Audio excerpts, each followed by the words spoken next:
Indian temple is not a place of prayer. Paying 5 rupees and telling God what he should do, you started that recently, still exists in South India, in North it is gone.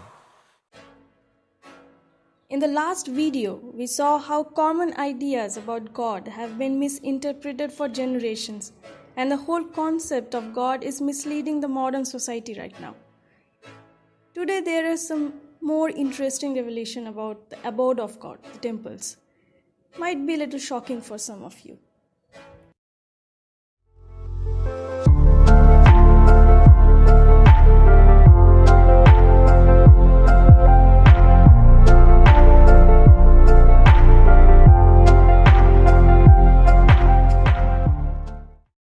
If you're really talking about ancient temples, yes, the temples were built to a certain science called agama.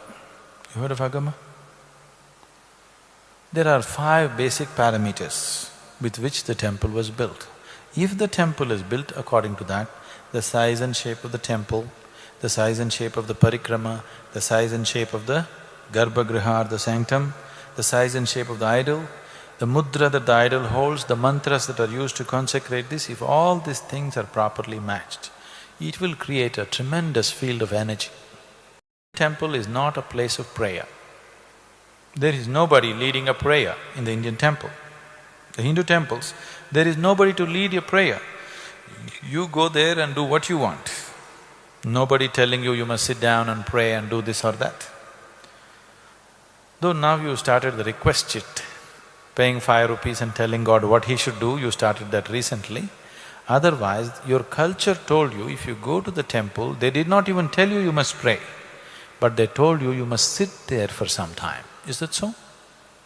Still exists in South India, in North it is gone. In South India, still families are aware that if you go to the temple, you must sit there for a while. Now you just touch your bottom and go away, touch your bottom to the floor and go away, or you sit there and discuss your neighbor or the cinema or something else. The idea was, if there is a strong field of energy, you simply sit there quietly and imbibe this. So the culture told you, first thing in the morning, you have a shower, go sit in the temple, then go out and do your business. Because once you step into the world, whatever kind of transaction you do, my profit is your loss is my profit, this is how it is, isn't it? Yes? Every transaction is like this, isn't it so? So when you transact like this, you tend to get worked up because somewhere you're losing, somewhere you're gaining. One day your losses may be more than the gains. It is not just in terms of money. In every relationship, transaction also, there is loss and gain, isn't it so? Yes? So you could get worked up. So morning, you go and imbibe this and go into the world so that you pass through the world smoothly. What is a temple? Let's understand this. Generally, when we utter the word temple, immediately people are thinking of which religion? No. If temple belongs to you or me or to a particular group, you cannot call it a temple. Temple is an invitation to the divine. If we can set up a space and the necessary tools where divine is more manifest, not that it is not there everywhere, it's just that more experienceable. There's sound waves everywhere, but you cannot hear it. You need a cell phone to catch the transmission, otherwise you can't catch it.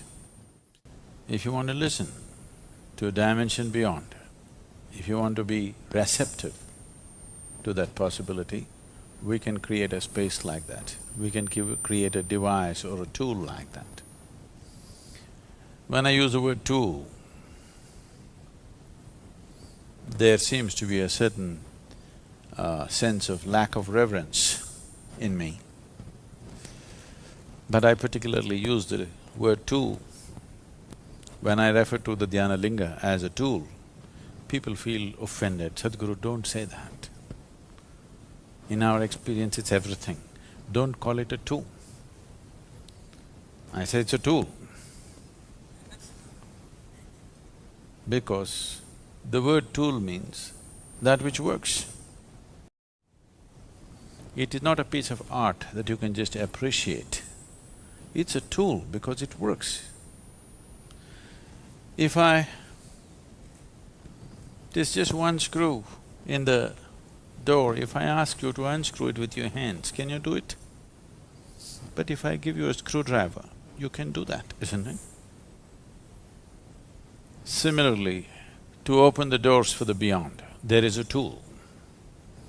With your own hands, if you try to unscrew that simple screw in the door, all your 10 nails will go, but still it'll not come. Yes? You can try with your teeth. You know, people do. When they have no tools, they'll try their hands, if it doesn't work, don't you do? You may lose your teeth, still it may not come. But if you had a simple tool, how easily you could do it. So this is a tool to open the doors of the beyond. So it's very important that it is understood and used as a tool, not as a destination, but just as a possibility. A temple is not a destination. A temple is only a doorway. A doorway is not a destination. A doorway is just a doorway, opens up something.